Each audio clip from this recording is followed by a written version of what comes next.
सोने की कटोरिया में दूध भात गोदिया कन्हैया पूत हो।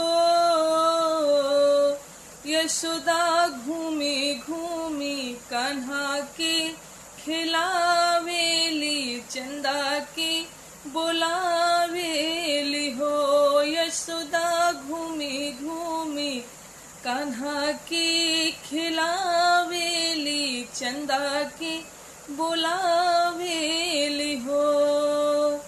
अरे आवा चंदा मामा परे आवा नदिया किनारे आवा हो। कि चंदा आवा ना अंगना हमार कन्हैया मोर खेलस हो।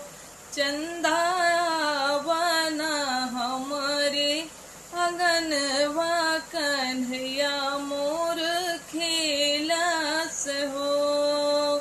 सोने के कटोरिया में दूध भात गोदिया कन्हैया पूत गोदिया कन्हैया पूत हो। यशोदा घूमी घूमी कान्हा के खिलावेली चंदा के बोलावेली हो।